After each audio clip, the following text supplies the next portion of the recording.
there everyone, what's up? How you doing? It is Lasty here. Welcome to a new episode of The Road to Glory, episode number 23 today. What we have in store is a quick look at our squads. We're going to go into a couple of games in Division 6, I believe it is, and then I probably will at the end of the episode sell that 4-3-1-2 side, like I said at the end of the last episode.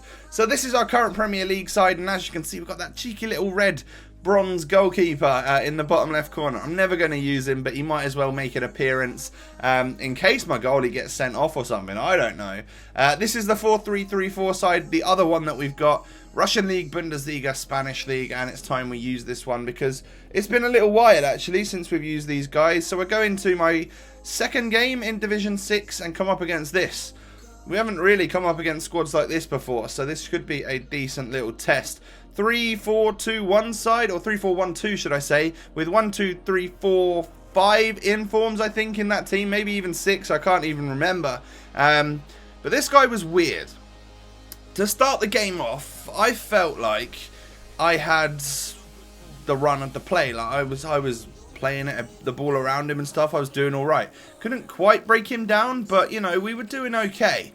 And every time he got a goal kick or something, he would just like leave it for ages and let the goalkeeper like randomly auto take it. And then from that kick, he would start playing again. So I don't know what was going on, but it was almost like he was time wasting right off the bat. And I didn't like that at all. Shatov decides to completely sweat this one across to Smolov, and we do go 1-0 up after 25 minutes. Considering I was a little bit tilted at this point, I weren't really enjoying it because it wasn't a game that was really flowing. That's what I like. Games that flow, not guys that never press A on the replay and all of that sort of stuff. So it was a bit petty, but I was a little bit pissed with it. I'm not sure why. I was obviously I wasn't up for having like a bad or a struggle of a game. I just wanted to walk it. And as you can see here, we're pretty much on the ball most of the time, creating the chances. Iñaki Williams here going on a tear. He starts to bring the keeper out, hit the inside the post with a lovely finesse shot, and then Lloris does manage to save it again from the rebound. He hits it onto the post with one of his players. That would have been a nice little own goal. And then Iborra takes the header, but of course Lloris manages to save it. And at half time, we've had the majority of the shots and possession, but it's not I've been dominating lately, and in this game I definitely wasn't dominating. Randomly, my players were super far up at this point in time, and he scores and equalises on me. A very nice little near post goal. Would have been nice for my keeper to get down and save that, but I could tell he did one of those double taps, which is what I've been basically praying and living on lately. So I can see why that's gone in. Some awful defending once again here, and he gets through with the same guy, does the same thing, and my goalie doesn't get it once again. He goes 2-1 up. Guys, we haven't lost on this account for like 20 games, something like that. It's been a while since we've lost, so at the moment things are not looking good. We're going to break that streak, but there's time for us to get back in it, I hope. We'll take shots at the goalkeeper. Lloris turned into Super Lloris. He was decent. Ritzel gets a shot here, but again, I mean, he doesn't even palm that. He just picks it out of the air. Really, really good goalkeeping. Again, we get through with Smolov, and this time it wasn't Lloris that was stopping us. It was the crossbar or the post, whatever that was. So I feel like the luck had sort of switched, and we weren't really going to do much here. He picks the ball up with Modeste, and, well, does the exact same again. That near post. Mate, is it Farman I've got a goal on this team? I feel like maybe one of those 3 shots that went in, he could have probably got to or got down to, but unfortunately for us, he didn't. And it's not normal for a shot to go in at the near post on FIFA 17. It's a lot more, a lot more abnormal. We play the ball through here to Danny. A couple of bobbles and deflections later, we get super lucky with that goal. But in the 84th minute, we're back in it. And actually, I felt like there was almost like a momentum shift. I felt like I was decent on the ball, and I was going to get this equaliser at least so that we could keep our little unbeaten streak. However, he does me with Modeste, just with a change of direction 2 or 3 times, and then sticks a really nice finesse shot into the top corner that time, and then runs off and does a pretty cool celebration like they're scuba diving or something. So yeah, 90 minutes, we're 4-2 down. This is going to be our first loss in quite some time, in quite a few episodes. If anyone knows the last time we lost, then that would be great to know. You guys then waste a little bit of time at the end, but it wouldn't have made any difference. Like, even if we scored one more, there simply wasn't enough time for us to get back into that one. So GG, mate, you have broken my streak, whoever you are. It's so weird because I felt like I could have taken advantage in the first half when he was hardly playing, and I don't know. So be it. There's no need to be salty. I think the stats show that we probably had a bit more of the game than this guy, but so be it. We lose 1 out of 2 games so far in Division 6. As I said, things are going to start to get a little bit tougher now. This might actually be my limit. I don't know how good I am at this game. Like, I don't really ever play seasons that much. We switch it over to our bread and butter, our main Bundesliga side, and we go into another game, and well, you can tell the difference between Div 7 and Div 6, right? The teams are getting bigger and better. Look at this Serie A team. It's a really nice squad. Handanovic, Chiellini, Nainggolan, Marchisio, second in form Salah. He's even got Dybala up front. Really, really big team here. And, well, we're going to start things off from kickoff again. As I said, this is a completely different way to do it than how I did it in the first half. We even, in the first game of the last episode, whatever it was, when we went 1-0 up after 2 minutes. However, we even lost possession in this one, but some quick LB passing so the players make runs every time they pass. We get through with Draxler and we go 1-0 up, which is weird. Like, that the other guy's team probably wasn't as good as this one, and I'm 1-0 up within 2 minutes again? I think it was 2 minutes on the clock once again. We had got a goal, which is fantastic, obviously. That calms my nerves a little bit, thinking that I'm going to start going on a little bit of a losing streak.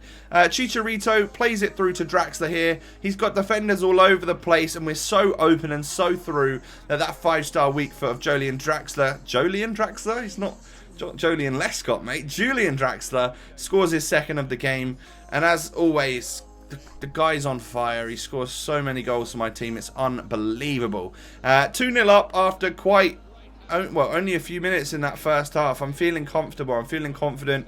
Feel like it's time for us to score some nice goals. We get through with Mbolo. Just take that pot shot from the edge of the area, and that flies into the back of the net. A lovely goal from a great right midfielder. So glad we've got him in the team now over someone like Bellarabi. Like, yeah, he fits my playstyle a little bit better. He's got a bit more physical about him. I like to use that LT button from time to time. That would have been offside anyway, that particular cross-in for whoever it was at the back post there. We nearly go for a diving header with Draxler, but it doesn't quite reach him. And Bolo gets in here. I think I try and triple tap it, but it just goes to Dani Alves. But Draxler picks it up on the edge of the box. Can he do anything with it? No. Handanovic came to the rescue there. But at half-time, it is once again back to complete domination. 56% possession. My opponent's not even had a sniff at goal. He's literally not even had a single shot. So, of course, the only way to start the second half is by letting him have a goal from his first shot on the weak foot of his CDM. Yeah, brilliant. Sick. That's fine, though. We're winning enough that I don't think he was really going to get back into it. And then we get through with Renato Sanchez, and I took a little bit of, took note of what my opponent did to me in the last game and realised that maybe the near post could be a thing and we could score from it. And of course we did that right there and go 4-1 up. That was the straw that broke the camel's back. Is that even a saying? And he decided to rage quit. Is what I'm trying to get. That's what I'm trying to get at right now. So a 4-1 win. We get loads of coins again. Obviously, we must be coming quite close to the end of that 10-game streak where we get the 1,000 coins per game. But we are now 2 wins and 1 loss in Division 6. So a little bit all over the place at the moment. If we kept the trend going, we'll lose the next one. We'll win the one after that. But hopefully we can actually just go ahead and continue on, well, a decent streak now. Win the championship, get ourselves some more coins, that sort of stuff.